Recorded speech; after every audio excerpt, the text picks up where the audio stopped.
इस वीडियो के माध्यम से आज हम हिंदी व्याकरण का एक आसान विभाग पढ़ेंगे, अव्यय के भेद। तो चलिए सबसे पहले हम जानते हैं अव्यय किसे कहते हैं। अव्यय मतलब जिन शब्दों पर लिंग, वचन और काल का कोई प्रभाव नहीं पड़ता, अर्थात जिन शब्दों में कोई परिवर्तन नहीं होता, उन्हें अव्यय कहते हैं। आसान भाषा में लिंग बदलने पर, वचन बदलने से या काल बदलने पर भी जिन शब्दों में बदल नहीं होता, ऐसे शब्दों को अव्यय कहते हैं। मतलब अव्यय अविकारी शब्द है। अविकार मतलब जिसमें कोई विकार या परिवर्तन नहीं होता, बदल नहीं होता, ऐसे शब्दों को अव्यय कहते हैं। तो हिंदी में अव्यय के 4 प्रकार है। पहला है क्रिया विशेषण अव्यय, दूसरा है संबंध सूचक अव्यय, तीसरा प्रकार है समुच्चय बोधक अव्यय और चौथा प्रकार है विस्मय अधिबोधक अव्यय। तो चलिए एक एक को हम समझ लेंगे। पहला प्रकार क्रिया विशेषण अव्यय। किसे कहते हैं क्रिया विशेषण अव्यय? जो अव्यय क्रिया की विशेषता बताते हैं। जो अव्यय क्रिया की विशेषता बताते हैं उन्हें क्रिया विशेषण अव्यय कहते हैं। उदाहरण देखेंगे। गाड़ी धीरे धीरे चल रही है। इस वाक्य में चल रही है यह क्रिया है और उसके बारे में धीरे धीरे ने जानकारी दी है, इसलिए धीरे धीरे यह क्रिया विशेषण अव्यय है। कुछ उदाहरण और देखते हैं। नौकर चुपचाप खड़ा रहा। देखो यहाँ पर खड़ा रहा यह क्रिया है और उसके बारे में चुपचाप ने जानकारी दी है, इसलिए चुपचाप यह क्रिया विशेषण अव्यय है। दूसरा उदाहरण, अरुण गाड़ी तेज चलाता है। चलाता है इस क्रिया के बारे में तेज ने जानकारी दी है, इसलिए तेज यह क्रिया विशेषण अव्यय है। आगे, उषा कम खाती है। खाती है इस क्रिया के बारे में कम ने जानकारी दी है, इसलिए कम क्रिया विशेषण अव्यय है। चौथा उदाहरण, आजकल लोग ठीक से बताते भी नहीं। यहाँ पर भी आजकल यह क्रिया विशेषण अव्यय है। और अभी जो हमने क्रिया विशेषण अव्यय देखा उसे मराठी व्याकरण में भी क्रिया विशेषण अव्यय ही कहते हैं और अंग्रेजी व्याकरण में उसे एडवर्ब कहते हैं। इसे भी याद रखें। बढ़ते हैं। अव्यय का दूसरा प्रकार संबंध सूचक अव्यय। किसे कहते हैं संबंध सूचक अव्यय? जो अव्यय संज्ञा या सर्वनाम के बाद आकर, कब आता है? संज्ञा या सर्वनाम के बाद आता है।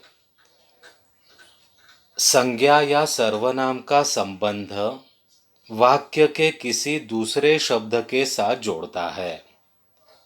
अव्यय संज्ञा या सर्वनाम के बाद आता है और संज्ञा या सर्वनाम का संबंध वाक्य के दूसरे शब्दों के साथ जोड़ता है।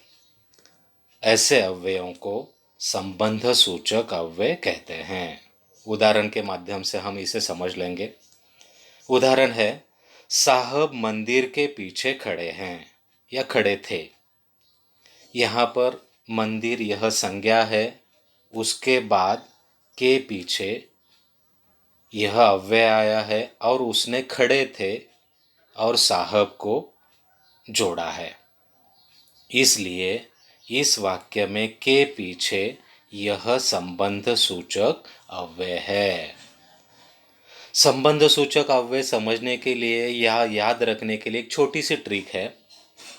बहुत बार संबंध सूचक अव्यय के पहले का, की या के, इनमें से एक शब्द होता है।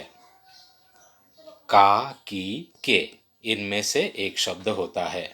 कुछ और उदाहरण देखते हैं संबंध सूचक अव्यय के। हमारे घर के पीछे नदी है। यहाँ पर घर यह संज्ञा है और घर इस संज्ञा के बाद के पीछे यह शब्द आया है और उसने घर को नदी के साथ जोड़ा है, इसलिए यहाँ पर के पीछे यह संबंध सूचक अव्यय है। दूसरा उदाहरण है, रामू ने लड़की की ओर इशारा कर कहा। यहाँ पर देखो, लड़की यह संज्ञा है, उसके बाद की ओर यह अव्यय आया है और रामू ने लड़की की ओर इशारा कर कहा। यहाँ पर की ओर ने लड़की और इशारा कर कहा, इन वाक्यों को जोड़ा है, इन शब्दों को जोड़ा है, इसलिए यहाँ पर की ओर यह संबंध सूचक अव्यय है। तीसरा उदाहरण, पिताजी बेटी के लिए रंगों का बक्सा ले आए।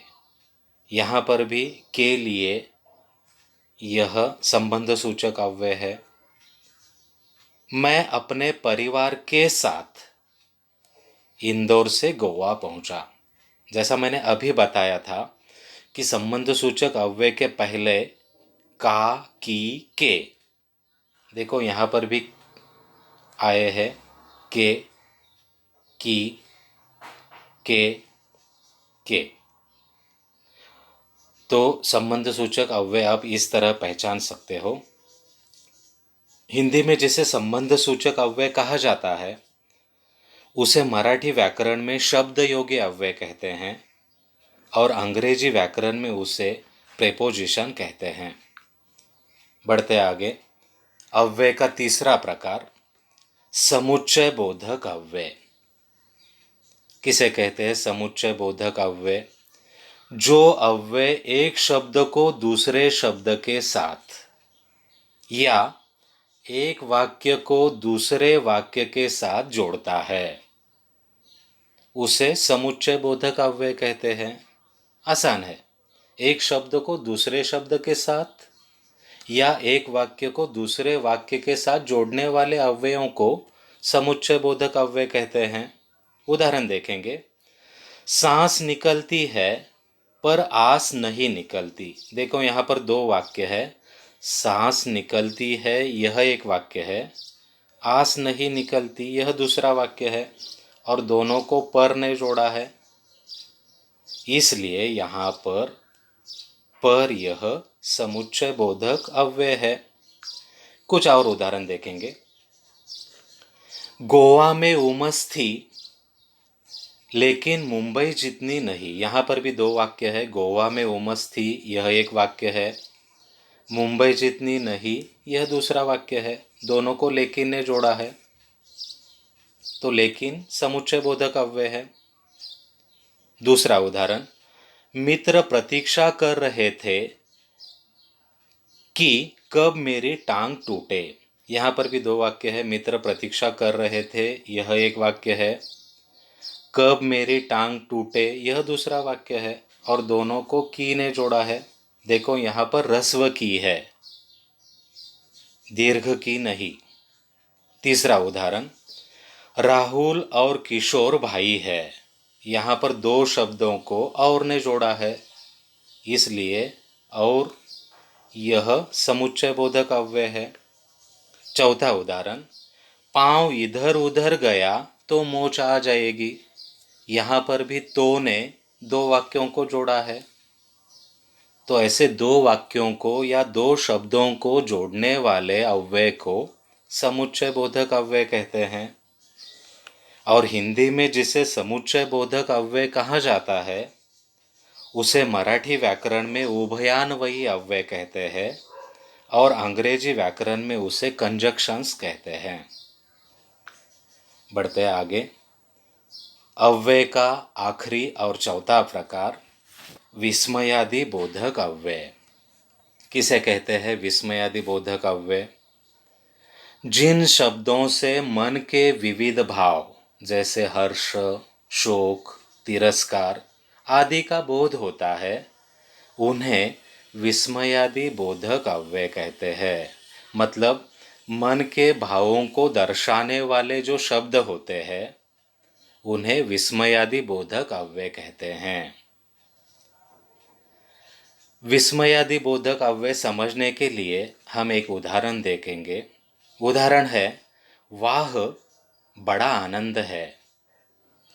देखो, इस वाक्य में वाह इस शब्द ने हर्ष का मतलब आनंद का भाव प्रकट किया है, इसलिए यहाँ पर वाह यह विस्मयादि बोधक अव्यय है।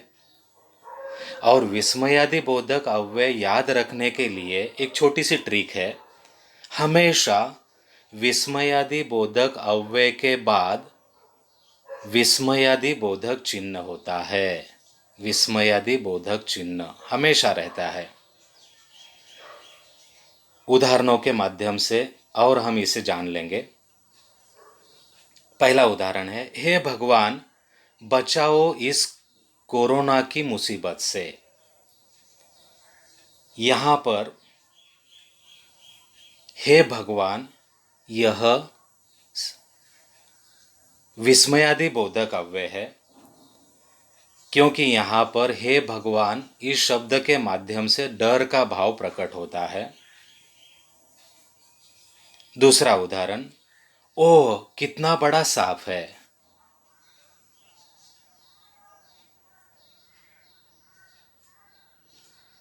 उदाहरण है, ओह कितना बड़ा सांप है।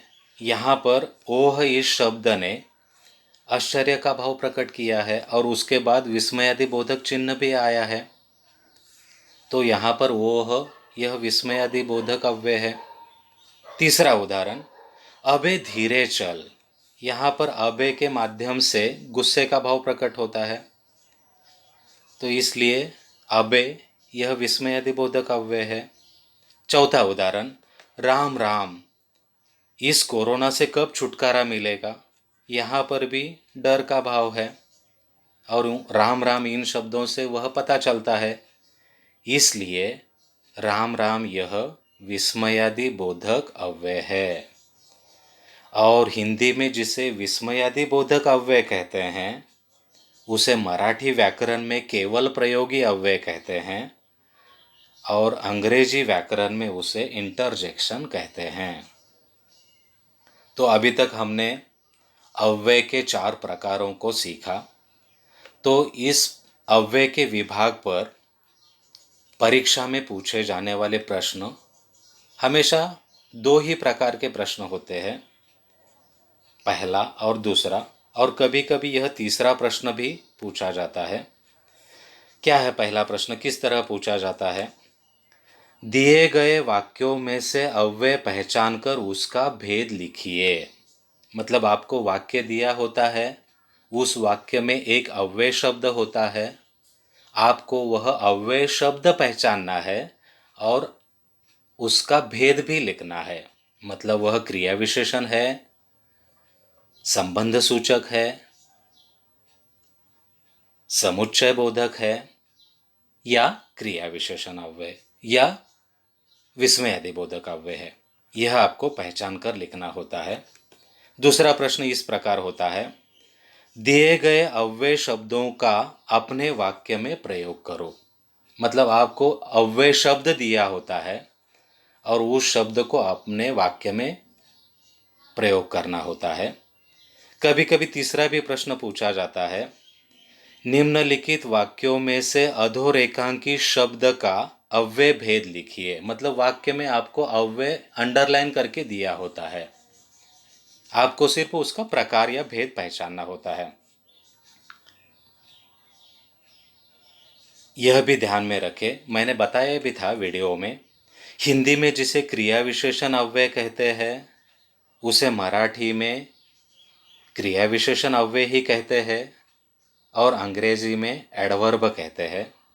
हिंदी में जिसे संबंध सूचक अव्यय कहते हैं, उसे मराठी में शब्दयोगी अव्यय कहते हैं और अंग्रेजी में प्रेपोजिशन कहते हैं।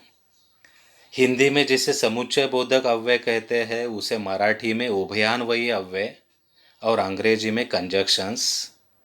हिंदी में जिसे विस्मयादि बोधक अव्यय कहते हैं उसे मराठी में केवल प्रयोगी अव्यय और अंग्रेजी में इंटरजेक्शन कहते हैं।